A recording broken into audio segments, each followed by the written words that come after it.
Assalamualaikum warahmatullahi wabarakatuh. Kembali lagi di channel Berita Mistis. Untuk kisah kali ini masih melanjutkan dari kisah yang sebelumnya, sebuah kisah yang berjudul Musafir. Sebuah cerita dari kiriman teman subscriber kita yang bernama Rendra Channel. Dan sebelum kita masuk ke ceritanya, tekan dulu tombol like video ini dan jangan lupa tekan juga tombol subscribe channel ini. Dan nyalakan juga lonceng notifikasinya agar tidak ketinggalan cerita-cerita lainnya dari channel ini. Dan buat teman-teman yang punya pengalaman horor dan pengen dibawakan di channel ini, nanti teman-teman bisa hubungi langsung kontak admin kami yang sudah saya sertakan di kolom deskripsi. Dan seperti apa untuk kelanjutan kisah ini? Langsung saja kita simak berikut ini.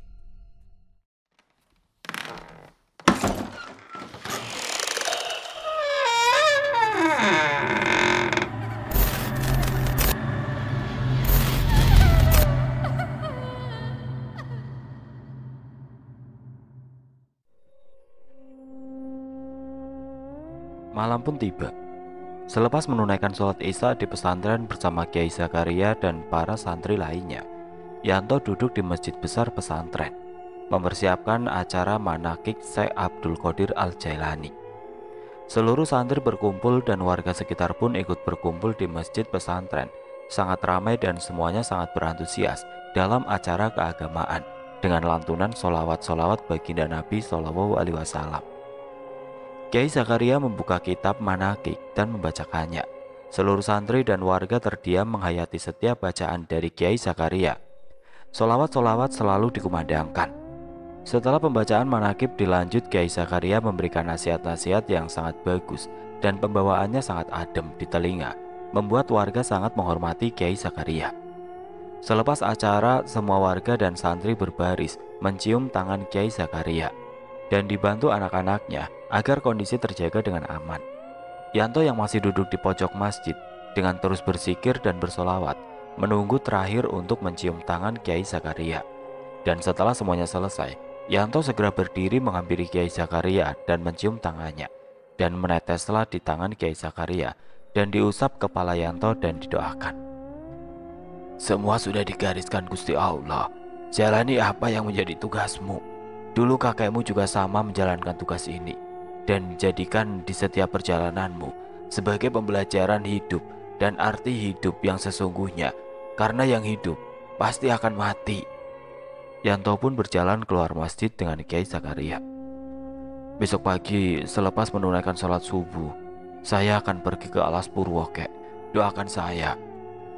Kakek selalu mendoakanmu agar kamu diberikan keselamatan sampai penancapan paku terakhir dan kembali ke pesantren kakekmu. Iya, kek. Terima kasih. Saya izin pamit ke kamar untuk istirahat, kek. Aku gak yakin kamu istirahat. Pasti melanjutkan zikirmu, kan? Iya, kek. Yanto pun segera izin pamit dan mengucapkan salam.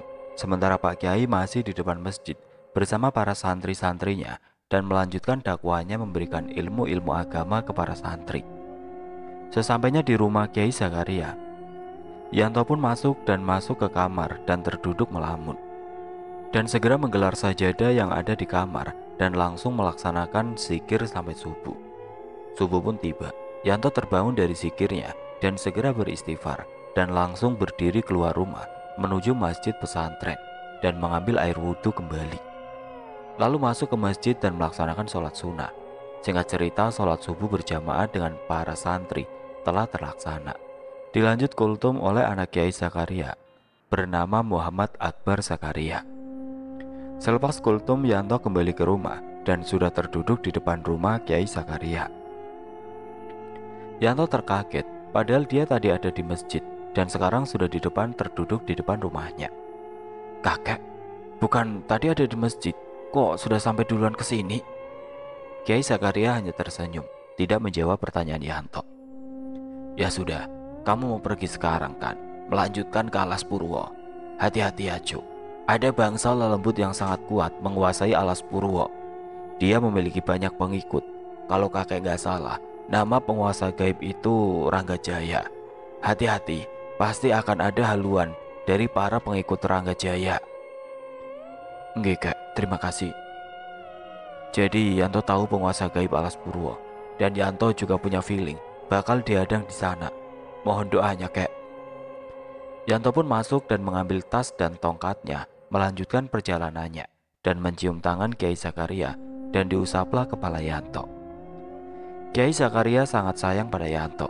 Walaupun pertemuan baru sebentar, tapi rasa sayangnya seperti kakek ke cucunya. Dan Yanto pun mengucapkan salam, dan kembali melanjutkan perjalanannya, di pagi hari yang sangat indah, di Sunan pesantren yang sangat asri. Setelah keluar dari pesantren Kiai Zakaria, Yanto pun lanjut terus berjalan melalui jalan Serono dan Muncar. Yanto sangat menikmati perjalanan, sampai dia sudah tidak sabar ingin sampai ke Alas Purwo untuk menancapkan paku keenamnya dan segera melanjutkan ke Gunung Bromo, Lawu, dan Dieng. Singkat cerita, seharian lebih Yanto berjalan dan sampailah melewati jalan Serono Muncar dan tiba di depan Candi Purwo dan duduk beristirahat karena sudah tengah malam. Yanto pun beristirahat. Alhamdulillah, sampai juga di depan Candi Purwo. Selangkah lagi saya masuk ke hutan itu dan menancapkan di tengah hutan yang diapit 2 batu besar. Semoga saja tidak ada halangan. Amin. Selesai beristirahat di tengah malam, Yanto kembali melanjutkan masuk ke hutan dan nampak pemandangan yang sangat sunyi dan gelap. Setengah jam perjalanan masuk ke dalam hutan, Yanto coba memberhentikan langkahnya. Karena cahaya bulan sudah tertutup, pandangan sangat gelap dan mencoba beristirahat dan duduk di bawah pohon besar. Hutan ini sangat gelap. Mungkin saya akan istirahat di sini, karena dilanjutkan juga tidak mungkin. Cahaya bulan sudah tertutup awan hitam. Sedang asik-asiknya Yanto beristirahat dan meminum air putih, lesatan lemparan batu segenggam kepalan tangan mengarah ke Yanto. Dengan sigap Yanto menghindar dan batu itu mengenai pohon. Untungnya tidak terkena ke tubuh. Yanto segera melirik arah pelemparan batu itu. Alangkah kagetnya sosok siluman kera besar sedang ada di atas pohon besar dengan mata merah menyala menatap ke arah Yanto. Segera Yanto berdiri dan menghampiri siluman kera dan segera menegur. Kau, kenapa kau melempar batu ke arahku? Sedang apa kau di situ? Hebat juga, kau bisa melihat saya, manusia. Siluman kera itu melompat ke tanah diikuti 8 lainnya di belakang. Semuanya 9 kera dengan tubuh besar dengan mata menyala. Apa yang kau inginkan? Dan apa tujuanmu datang ke sini? Saya hanya pengembara dan akan melaksanakan tugas penancapan paku emas di tengah hutan Alas Purwo. Paku emas? Siapa yang mengizinkan masuk ke wilayahku? Sebaiknya kau pergi sebelum aku merobek isi perutmu. Aku Ranggaseno, anak dari pemimpin penguasa Alas Purwo, Ranggajaya. Pergi kau dari wilayahku, bocah. Izinkan saya masuk wilayahmu, karena saya tidak akan pergi sebelum menancapkan paku ini, karena ini sudah tugas saya. Selangkah pun saya tidak akan kembali sebelum menancapkan paku emas ini. Berarti kau ingin mati, manusia, ucap Ranggaseno. Sosok siluman kera bertubuh besar dengan menyeramkan, taring tajam dan mata merah, juga kuku yang sangat tajam, serta keris di pinggangnya yang sangat besar. Siluman ini bukan siluman sembarangan. Auranya kuat, dan saya yakin ke-9 kera ini dipimpin oleh tangan Seno, ucap Yanto dalam hatinya. Ya sudah, saya mau menemui Ki Ranggajaya, penguasa gaib Alas Purwo ini. Apa? Siapa kau? Beraninya mau bertemu bapakku? Sekarang juga pergi kau sebelum aku dan 8 siluman kera lainnya menghabisimu. Kalau kau keras kepala, baiklah. Kalian semua, maju, habisi manusia ini. Yanto berancang-ancang dengan tongkat kayunya. 8 kera siluman berjejer dan segera menyerang Yanto. Lesatan-lesatannya sangat cepat, karena terlihat hanya bayangan hitam melesat. Dengan cepat ayunan cakar para siluman mengenai baju Yanto, merobeknya dan mengeluarkan darah karena goresan kuku siluman kera. 8 siluman kera itu sangat cepat, karena secara bersamaan melawan Yanto dengan sangat cepat. Sampai hantaman keras mengarah ke dada Yanto dan terpental ke belakang, membuat para siluman kera tertawa karena tersungkurnya Yanto. Dengan usapan darah di mulutnya, Yanto berdiri dengan memegang dadanya yang terkena tendangan dari ke-8 siluman kera itu. Pergi kau sebelum saya menghabisimu. Melawan ke-8 siluman kera saja kau tidak mampu, apalagi menghadapi saya. Ingat di kepalamu, Saya Rangga Seno yang akan menjadi penguasa gaib alas Purwo. Sombong sekali kau. Di atas langit masih ada langit. Aku hanya pemanasan. Sekarang akan aku serius melawan kalian. Kerasialan. Yanto berdiri dan membaca doa-doa pemagaran dan segera menaruh tasnya di dekat candi.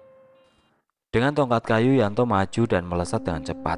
Kedelapan kera segera maju dan mengarahkan tendangan dan pukulan ke arah Yanto. Namun kini Yanto sigap dan segera mengayunkan tongkat kayu gunung jati dan menghantam ke-8 siluman kera dan terpental jauh.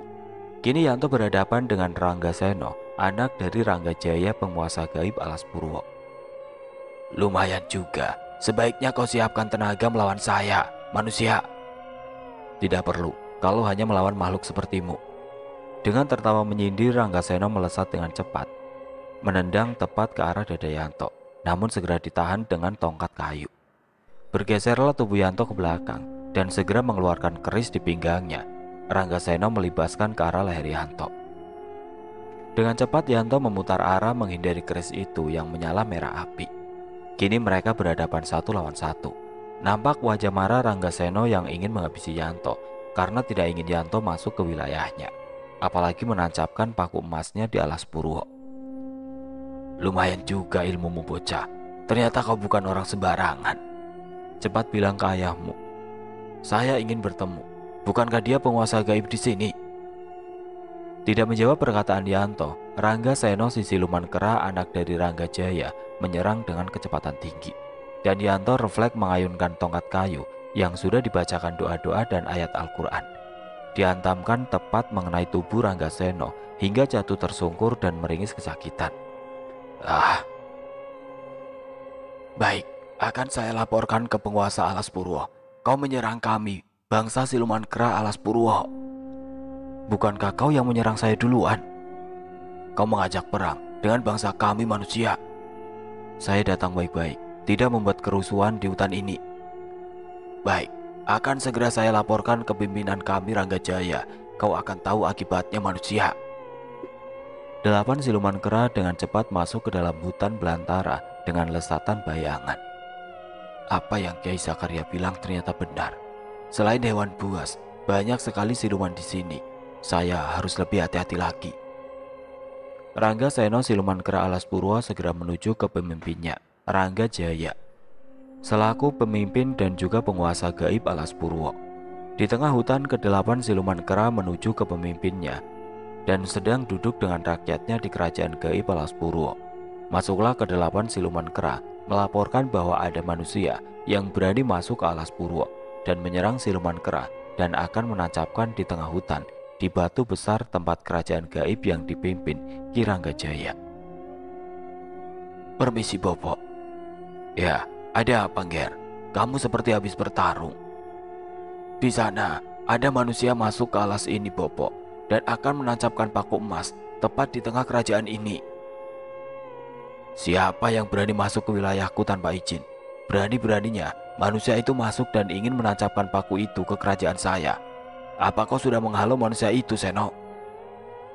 Saya dan ke-7 kera lainnya sudah menghalaunya untuk tidak masuk wilayah dalam alas Purwo. Tapi dia bukan manusia sembarangan, Bopo. Manusia itu bisa menghalau kami semua dengan tongkat sakti yang dibawa manusia itu. Kita halau manusia itu. Jangan sampai manusia itu menancapkan paku emasnya di sini. Ayo, serang manusia itu sekarang juga. Dan nampak cahaya bulan mulai kembali terbuka dari awan hitam dan sedikit terlihat di pandangan mata. Yanto berdiri dari silanya dan segera melanjutkan perjalanannya masuk ke hutan belantara dengan persiapan golok di pinggang kalau-kalau ada binatang buas menyerangnya. Sudah mulai terang kembali cahaya bulan. Aku harus segera masuk ke tengah hutan dan melaksanakan tugas ini agar pagi hari saya bisa melanjutkan ke Gunung Bromo. Yanto pun berjalan. Walau ada sedikit ancaman dari 8 siluman kera penunggu alas Purwo, tapi tidak membuat Yanto gentar. Di tengah perjalanan, Yanto dikagetkan dengan kakek tua bertubuh besar dengan badan yang sangat besar, dengan tangan kanan di belakang dan satunya memegang tongkat dengan telanjang dada dan menggunakan celana hitam diikat sarung, membuat Yanto menghentikan perjalanannya. Yanto tahu ini bukan manusia. Dia memancarkan energi besar, tapi pembawaannya yang sangat tenang. Ger, liren notisit. Iya kek, permisi, ada apa ya kek? Aku mau karo awakmu. Kula sing Gunung Semeru. Gunung Semeru? Kakek penguasa Gunung Semeru? Siapa kakek sebenarnya? Aku perwakilan sing Gunung Semeru. Namaku Ismoyo Jatingger. Aku melihatmu sedang bertarung dengan 8 siluman kera. Salah sijine anak penguasa Alas Purwo, Ranggaseno. Kowe arep apa? Lan tujuanmu apa, Nger? Ke tengah hutan Alas Purwo. Ismoyo Jati. Saya Yanto kayak dari Cirebon. Saya mau menancapkan paku emas di tengah Alas Purwo. Durung beres masalah. Ono maneng, Ger. Masalah besar. Iki para bangsa penguasa gaib Alas Purwo wis pasti akan mencegatmu. Kowe mending puter balik. Lamun Ranggajaya turun tangan, kowe pasti mati, Ger. Hidup mati sudah Tuhan yang menentukan.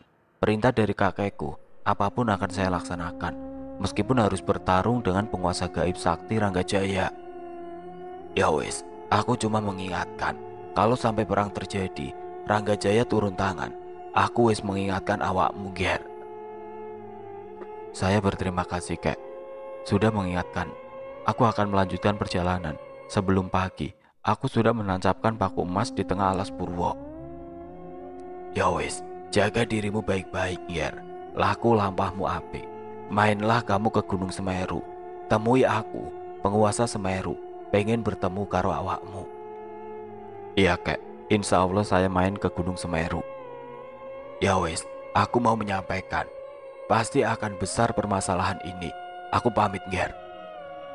Setelah Ismoyo Jati masuk ke arah barat hutan gelap, dia menghilang tanpa jejak disertai tiupan angin kencang. Ismoyo Jati berbentuk seperti tokoh pewayangan yang membuat Yanto seperti mengenalnya.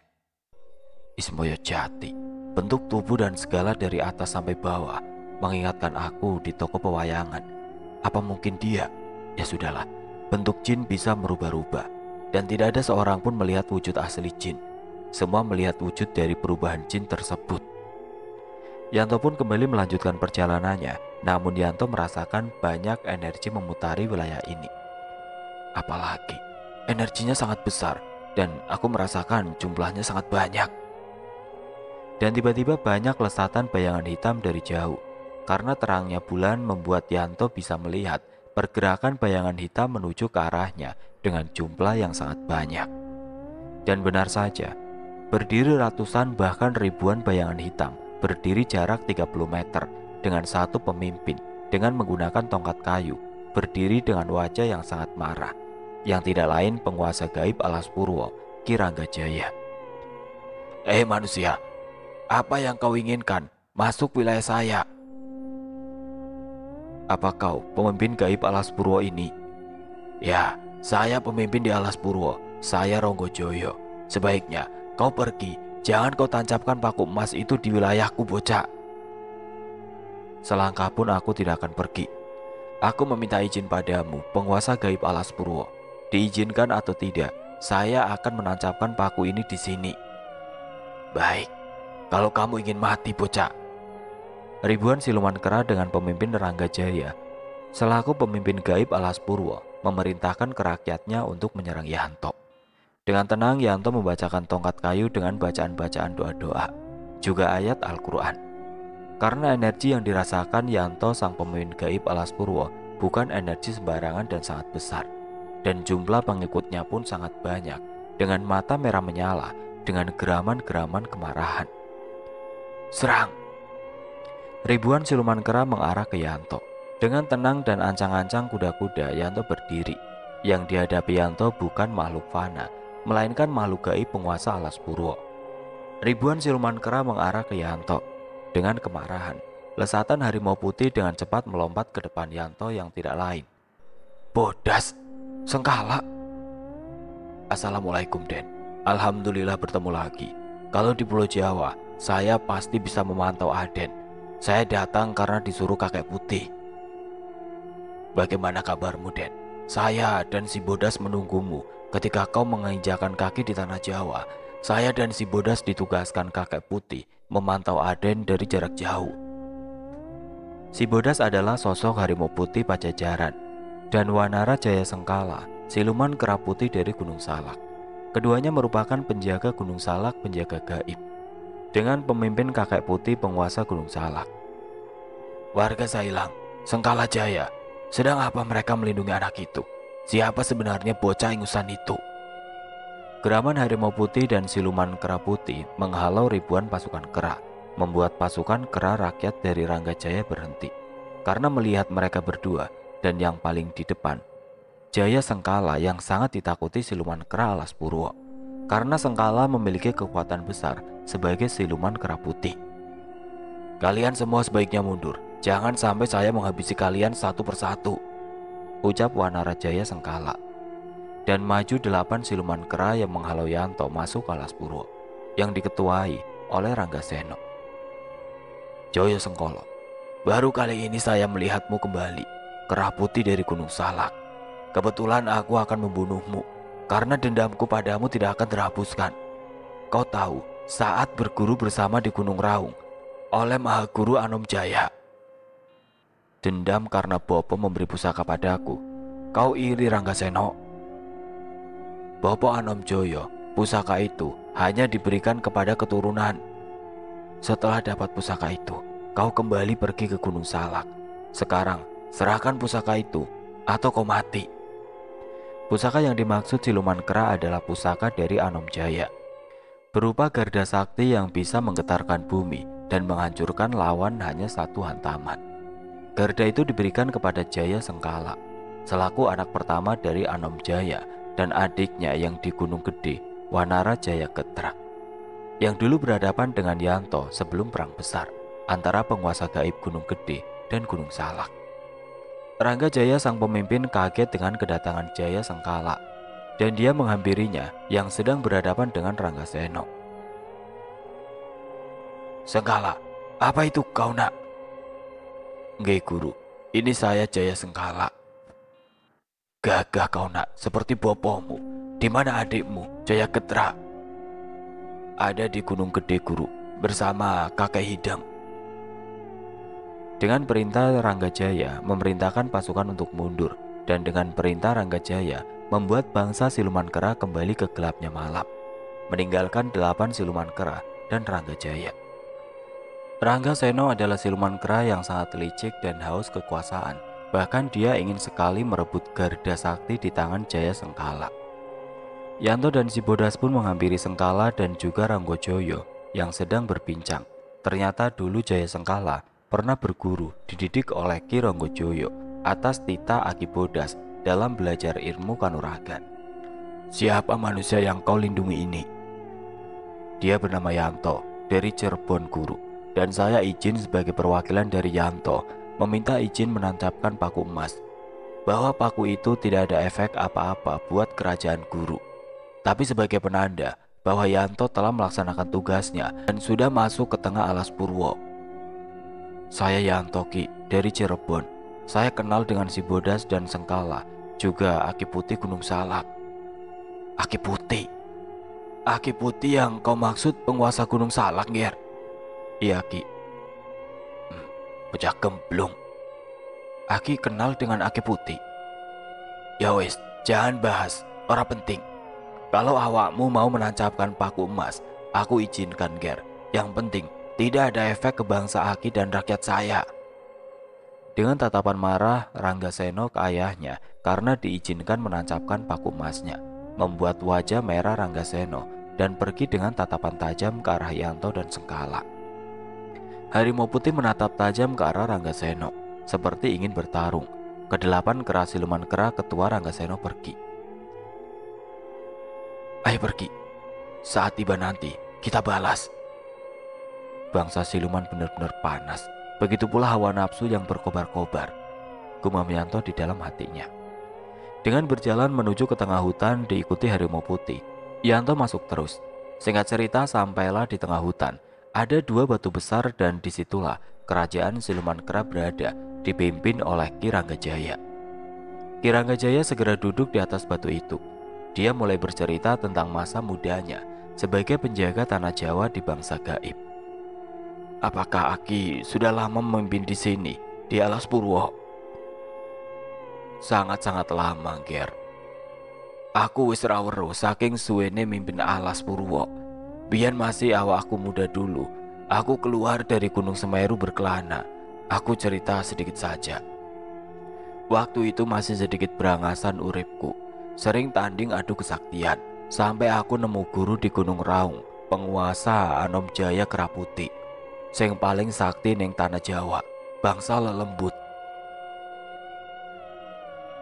Waktu itu Ranggajaya berkelana mencari tanding atau lawan demi meningkatkan ilmu kanuragan. Dia terus mencari lawan ke segala penjuru, hingga bertemulah dengan Keraputi tertua di Pulau Jawa. Dasar Ranggajaya dengan sifat muda yang ambisius menantang semua para lelembut di tanah Jawa dengan kesaktiannya. Dan akhirnya kemenangan demi kemenangan melawan semua para lelembut tanah Jawa. Bertemulah Ranggajaya dengan Keraputi yang sedang bertapa di Gunung Raung. Dengan lantang siluman kera Ranggajaya mengajak duel Keraputi tertua di tanah Jawa bernama Anom Jaya. Kakek tua, sedang apa kau bertapa terus? Lawanlah saya. Apa kau tuli, kakek tua?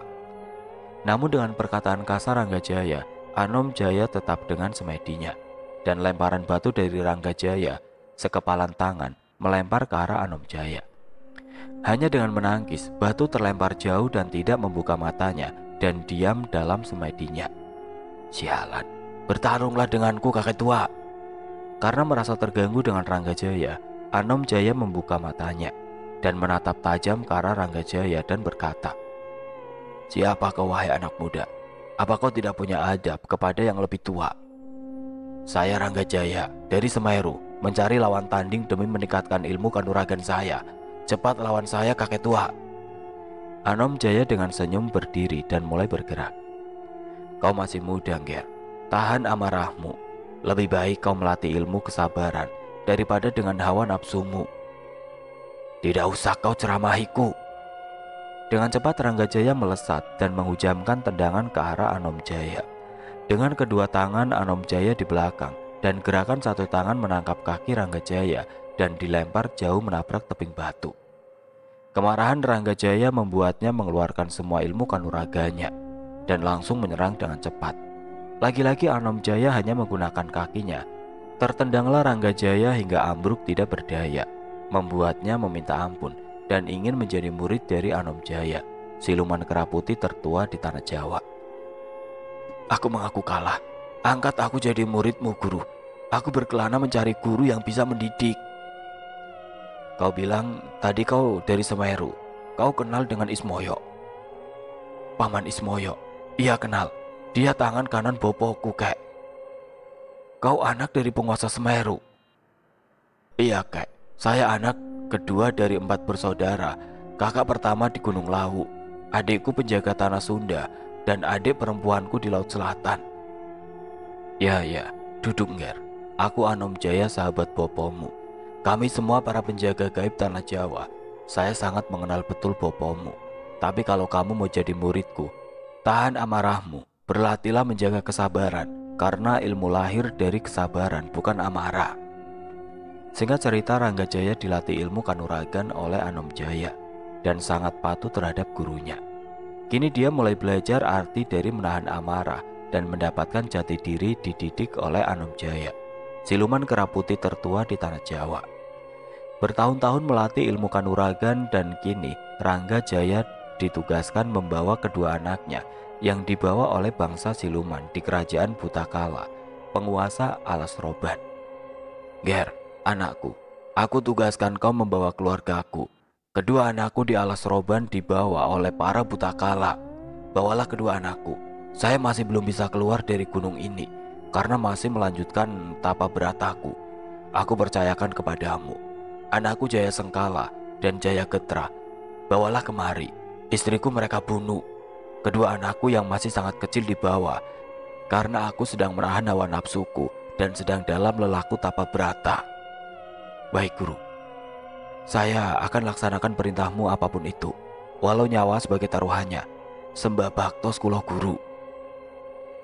"Ya, aku doakan kau selamat dan membawa kedua anakku kemari, Ger." Ranggajaya pamit dan segera menuju Alasroban ke kerajaan jin raksasa Bhutokala yang sudah membunuh istri dari Anomjaya dan menyelamatkan kedua anaknya yang masih kecil untuk dibawa. Dia berkelana dari hutan ke hutan, terus berjalan hingga sampailah di kerajaan Bhutakala raksasa, dan sangat banyak raksasa para penjaga. Di atas pohon Ranggajaya memantau kerajaan Bhutakala dan segera melihat beberapa banyak penjaga di luar kerajaan Bhutakala Alasroban. Penjaga di luar kerajaan sangat ketat. Para raksasa itu berjaga dengan selalu waspada. Bagaimana saya bisa masuk sekitar 20 penjaga raksasa di luar kerajaan Bhutakala? Dengan kebingungannya, akhirnya Ranggajaya menelusuri sekeliling kerajaan Bhutakala Alasroban dan mendapat celah. Ada satu titik kekosongan penjagaan. Ranggajaya mengendap dengan sangat cepat dan lincah masuk melompat ke benteng istana dan masuk ke kerajaan Bhutakala yang dipimpin Raja Anggara Raksakala. Dengan terus mengendap, Ranggajaya naik ke atas kerajaan dan mengintip. Ternyata dikurung dua siluman, kera putih yang masih remaja dengan tangis minta dilepaskan. Dan Raja Anggara Raksakala tertawa dan akan menjadikan kedua anak dari Anomjaya untuk dimakan agar menambah kekuatan terbesarnya. Kini kita sudah membawa anak dari Anomjaya dan ilmuku akan sempurna dengan memakan jantung kedua anak ini. Semua tertawa baik Raja Anggara Raksakala dan para anak buahnya, yang membuat Ranggajaya menjadi sangat marah melihat kedua anak dari gurunya akan dimakan hidup-hidup. Sialan, buta kurang ajar, akan aku habisi kalian semua. Ketika para buta tertawa dengan gigi tajam dan berbadan sangat besar, disitulah Ranggajaya dengan cepat melompat ke arah kurungan kedua anak Anomjaya dan segera berdiri di depan Raja Anggara Raksakala. Buta sialan, akan kuhancurkan kerajaan kalian. Berani kalian membawa kedua anak dari guruku. Saya Ranggajaya akan menghabisi kalian semua. Keras sialan, beraninya kau datang ke kerajaanku. Pengawal, bunuh siluman kera ini. Para anak buah berdiri dan mengelilingi Ranggajaya dan segera membawa pedang besar untuk menghabisi Ranggajaya. Dengan cepat Ranggajaya memukul para Bhutakala, anak buah dari Raja Anggara Raksakala, penguasa Alasroban. Di saat genting, karena para Bhutakala semakin banyak, Ranggajaya menghancurkan kurungan dan membawa pergi kedua anak itu dengan melesat dengan cepat. Sialan, cepat, kejar kera sialan itu, bunuh dia. Dengan melompat dan kedua tangannya membawa sangkala dan ketra, Ranggajaya terus berlari membawa kedua anak itu dengan sangat cepat. Namun para raksasa penguasa Alasroban mengejarnya. Paman, terima kasih telah menyelamatkan saya dan adik saya. Aku ditugaskan oleh bopomu untuk menyelamatkanmu. Jadi ketra, naiklah ke punggung paman dan kau sengkala, dekaplah di dada paman dengan kuat. Kita berlari menghindar para raksasa itu. Dengan sangat cepat terus berlari sampailah Ranggajaya di lereng Gunung Lawu dan berteriak memanggil bantuan ke kakak tertuanya penguasa Lawu. Datanglah Eyang Lawu di hadapan Ranggajaya di kaki gunung dan segera menanyakan apa yang terjadi. Ranggajaya, apa yang terjadi hingga kau berteriak sangat kencang? Aku titipkan kedua anak ini, Kang Mas. Kedua anak ini anak dari guru Anomjaya yang ditahan oleh para Bhutakala di Alasroban untuk dijadikan tumbal penyempurnaan ilmu dari Raja Anggara Raksakala. Baiklah, saya bawa kedua anak ini. Kau habisi para buta itu, biar tidak ada lagi korban.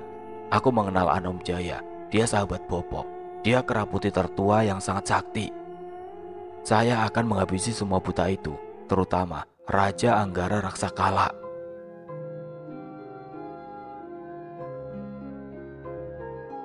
Oke teman-teman, sampai di sini dulu ceritanya. Nantikan kelanjutan kisah ini di video berikutnya.